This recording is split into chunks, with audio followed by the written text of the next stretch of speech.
So today, I brought my boys with me, future Big Bad Builders of America, Giovanni and Dakota, and they're gonna organize out the back seat of my truck, and because we're trying to make room for fishing tomorrow. We have to do a little bit of work, but we're gonna have a lot of fun.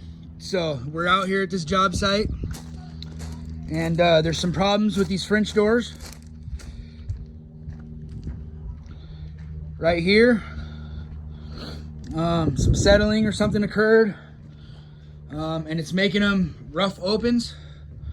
What I mean by that is that it's dragging on the plate here. So the game plan is to pop the thresholds off, which now you can see the weathering tape and everything there. And I'm gonna get some caulking up under here, and I'm gonna smush it down with some panhead screws real good. And hopefully that takes care of most of it. And then I'm also developing a game plan, if I have to make some other adjustments on these doors. Because like right here, if you look at this review, see how it's tighter up here than it is down there. I mean, that's not that big of a deal because there's a weather strip that goes right here, so you won't ever really see that. But when the door hits right there a little bit, you see the scrape marks? That's a good indication, and it's only a tiny bit. That's why those marks aren't that bad. But see that? It taps right there, and then it's open down here, and it's also rubbing that threshold a little bit once I get past the top. See, so I hit here, and I'm past the top a little bit, and then it loosens up. Down here, you can see it's catching right there, and that's it rubbing on the threshold. It needs to rub a little bit because there's a weather strip right here, and that's the whole point of that weather strip, is to be kind of halfway tight. But when it's too aggressive, it's not fun. So we're gonna make those adjustments. We're gonna pull all these thresholds. We're gonna get the caulking up under here. I think it just got missed, I guess. I don't know the exact situation. I don't know who set the doors. None of that's my problem. My problem is doing what I'm asked to do, which is pretty much whatever, you know. I like to do the most creative things. Some stuff I'm still learning at, but adjustments like this, like I'm decent at setting doors, and I'm an expert sider. I'm an expert framer these days, so it's like I know everything that's in the guts of these houses, and the siding, and you know, I could totally cut this caulking back, pull the trim, reinstall trim, etc., etc. So sometimes that's a benefit on my end and the builder's end that I'm doing my work for, because I can do so many different things that they all, you know, come together. But that's the adjustments that we're making. Let me finish that thought. They all come together, and that means I have a little bit more action at problem solving.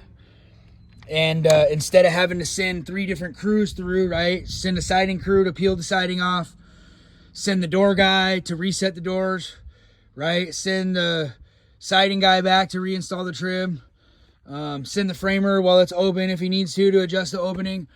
That's what I mean by sometimes it's in their benefit and my benefit, right? Because to the other crews, for them to come through, like let's just say the siding guy, whoever sided this house, he comes through and he pops this trim and then has to come back and reinstall the trim. The pricing on something like that isn't that great for somebody to want to do that, right? You might be sacrificing $1,500 over here for a day to come out here for 15 minutes, you know, which is never going to be worth that much money. So to be able to have a guy like me who knows multiple different trades like that, then it turns into a bigger job, right? If I was out here adjusting these doors like fully by myself, having to remove trim, and all these things, like I could probably start early in the morning and get that done in probably a full day. you know. So what they're trying to do right now is the least invasive, because again, you know, they're trying to save money. It does, no matter what, it costs a lot of money to repaint and all this different stuff. So we're trying the least invasive solution first. If that doesn't solve the problem, then we scratch our head, rethink it, and if we have to, we pull the doors and reset them, right? So that's kind of the problem solving that we're at. When I first got here, I thought I was going to have to pull these 2 deck boards and then get caulking up under it. But I was able to pop these thresholds off, which you can see, right? So that one is off. See the tape and everything back there? That one's off. So if you look at this one's still in. So that just goes to show me that I can get these out. And some doors are different than other doors. So that's, you know, where you have to play around with it a little bit, you know, and that's where it could become risky business, because maybe not every single door company has a 2-piece threshold, right? So those are things to look out for. Be careful. And if I had to pull this decking to do it, then it was going to be a pain in the neck, because there's plugs in here and I don't have any of that with me. I wasn't the guy who did this deck. So that would have been its own problem to try to remove these and get caulking up under the door, because how am I really gonna get it under here with the angle and the tip and all that? And then this is a fat gap, you can see I fit my fingers in there. So different ways of thinking about the problem, right? So before you get crazy and really start to tearing anything up, take 15 minutes, scratch your head, ask the questions you want to ask to whoever's asking you to do the job that you're doing, and then go about doing it. It could save you and them money, time, everything. And then there's also little stuff that I can do here that I noticed, which is the tops. If you look up here, there's a mechanism here for these French doors. If you look up there, right, this is the lock for that. So you can open both sides of these doors, but they haven't been drilled. Well, I guess this one did. So that's the only one that's been drilled. The other ones weren't drilled. So while I'm here, since that's easy to do, I'll go ahead and take care of that for them. That's not a problem. Right? So that's what I'm going to do. That hole needs to be widened a little bit, I think. But this one's up there.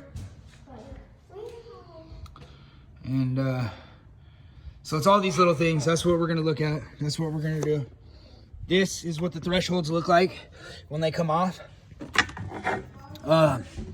Lucky for me, I just so happen to be a pack rat with my stuff that I use on a daily basis, because we do so many different things, that I have some really good glue. I got 2P10, and I can glue these back down and tap them back down, and they'll be good to go. And I can sink some screws through that piece. Well, that piece over there, right? And they should be perfectly hideable right here within this piece. So that's what we're going to try to do. Here's our view. This is the Hood Canal right here. Look at that.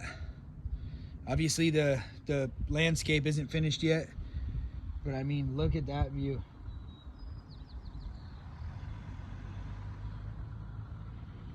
So we're taking advantage of this good weather. Like I said, my boys are with me today. Good job, dude. Way to save the door. My boys are with me today, and we're gonna fix these doors together, and they're gonna learn some skills in carpentry, and we're prepping out.